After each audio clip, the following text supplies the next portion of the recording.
আমাদের দেশে অনেক কিছু ঘটছে পর্দার অন্তরালে। আর আমরা সম্মুখ সারি থেকে যা দেখছি তা মূলত প্রকৃত ঘটনা নয়। আমরা যে ছাত্র আন্দোলনকে দেখতে পেয়েছিলাম, এখন সেই ছাত্র আন্দোলনের ফলে শেখ হাসিনার যে পতন হলো, সেই পতনের নেপথ্য কাহিনীতে অনেক নাম, অনেক চক্রান্ত, অনেক দেশের নাম, অনেক রথী এবং মহারথীর নাম চলে আসছে। আমরা যারা মনে করেছিলাম যে আমেরিকান যে মাস্টার প্ল্যান সেটা ব্যর্থ হয়েছে, পিটার ডি হাস যেটা চেয়েছিলেন মূলত একটি সুন্দর নির্বাচন হোক, বিএনপি অংশগ্রহণ করুক, সেটি ব্যর্থ হয়েছে এবং আওয়ামী লীগ ক্ষমতায় 2041 সন পর্যন্ত টিকে গেল। ক্ষমতা চলে যাওয়ার পরেও যেন তার রাজনীতি থাকে, তার রাজনীতি পুনর্বাসিত হয় এবং তার দল নিরাপদ এবং অক্ষত থাকে, আমেরিকার পক্ষ থেকে সর্বোচ্চ প্রোটোকল দেওয়া হয়েছে। এবং আমেরিকার যে দোসর ভারতের পক্ষ থেকেও কিন্তু অনুরূপ তাদেরকে মানে যাকে বলা হয় প্রোটেকশন দেওয়া হয়েছে। বাংলাদেশে কিছু কিছু ব্যতিক্রম হয়েছে, যেমন বিএনপির সঙ্গে চীনের ভালো সম্পর্ক, সৌদি আরবের ভালো সম্পর্ক, কিন্তু আমেরিকার সঙ্গে বিএনপির আসলে কখনোই এরকম সুসম্পর্ক যায়নি। আবার ধরুন দিল্লির সাথে বিএনপির যে সম্পর্ক এটাও ভালো যায়নি।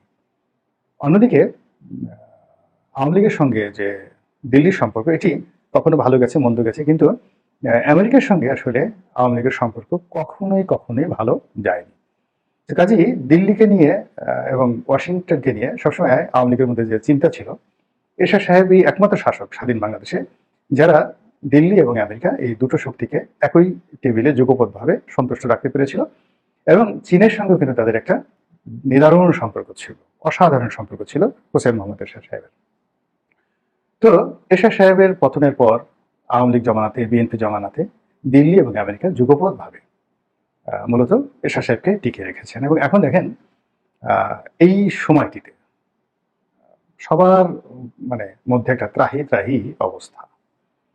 বিশেষ করে আওয়ামী লীগের যারা দোসর ছিলেন তাদের মানে একেবারে কাপড় চোপড় নষ্ট হয়ে যাওয়ার মতো উপক্রম। কিন্তু সেখানে জাতীয় পার্টির যিনি চেয়ারম্যান রয়েছেন তারা জিএম কাদের, এবং জিএম কাদের যারা সঙ্গী সাথী রয়েছেন তারা বলতে গেলে নাকে তেল দিয়ে ঘুমোচ্ছেন, নির্বিবাদে ঘোরাফেরা করছেন, মামলা মোকদ্দমা হুমকি ধামকি কোনো কিছুতেই তারা ভয় পাচ্ছেন না। উল্টো তাদের বিরুদ্ধে একটা মামলা হয়, অর্থাৎ জিএম কাদের বিরুদ্ধে একটা মামলা হওয়ার কারণে তিনি ঘোষণা দিয়েছেন যে রংপুরকে অচল করে দেবেন।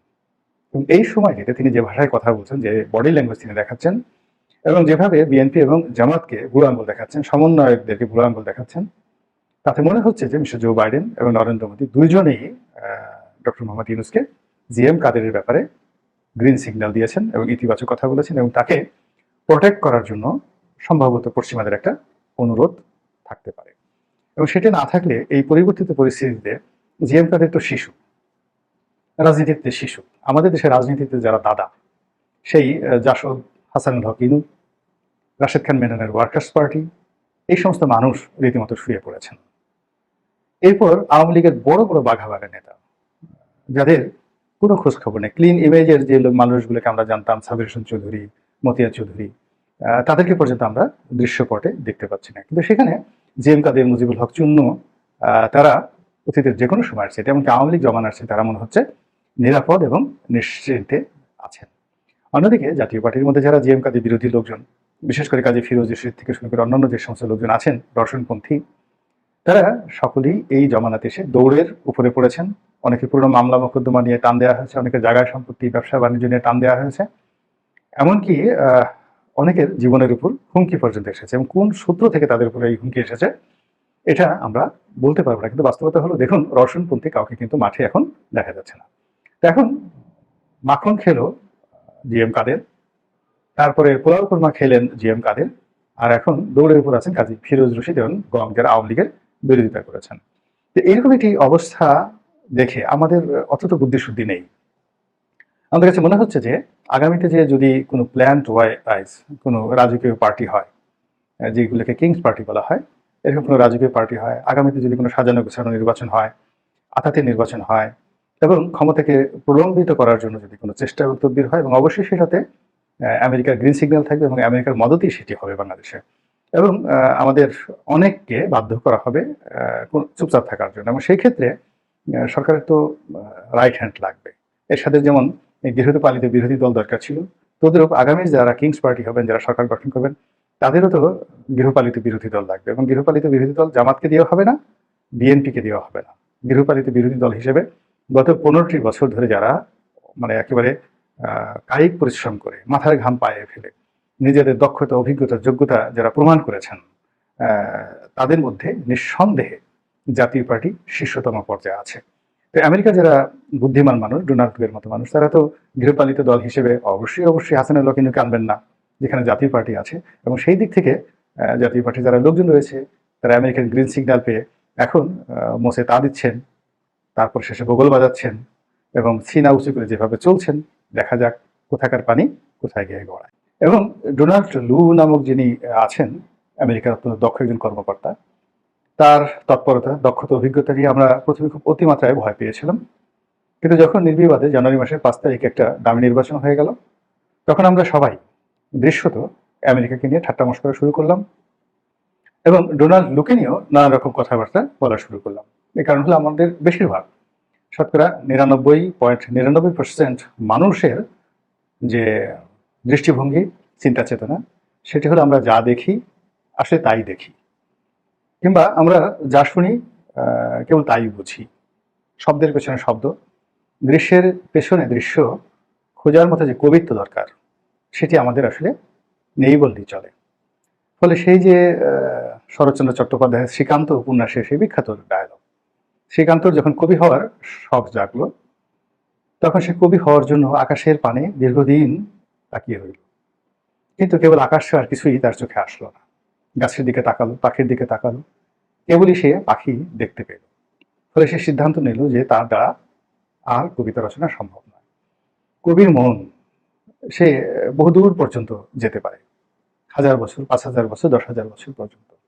আপনি চিন্তা করুন, আজ থেকে 5000 বছর আগে যারা মহাভারত রচনা করেছিলেন, সেই মহাভারত রচয়িতারা যে নামগুলো দিয়েছেন, দুঃশাসন, তারপর শকুনি, আপনি চিন্তা করুন এখন পর্যন্ত 5000 বছর পরেও আমরা সেই নামগুলো ধারণ করছি।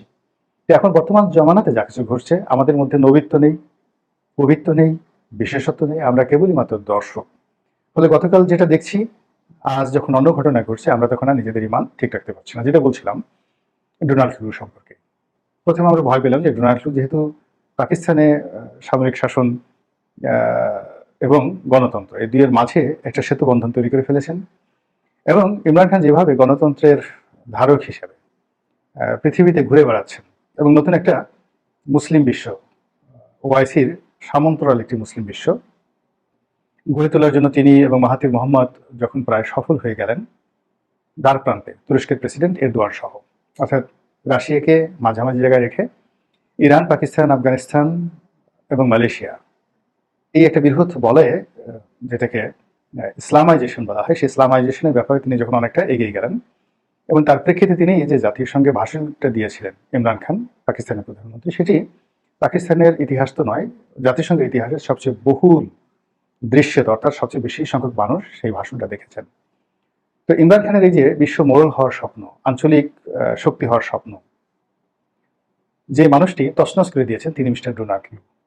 ফলে ইমরান খানকে যিনি শুয়ে দিতে পারেন, তিনি বাংলাদেশের শেখ হাসিনাকে কি করতে পারেন, এটি নিয়ে আমরা খুব বড় বড় স্বপ্ন দেখেছিলাম। কিন্তু তাকে টেক্কা দিয়ে যখন নির্বাচন হয়ে গেল, আমরা তখন ধরে নিলাম যে না, ডোনাল্ড ট্রাম্পের কোনো ক্ষমতা নেই, সব ক্ষমতা দিল্লির হাতে, সব ক্ষমতা শেখ হাসিনার হাতে।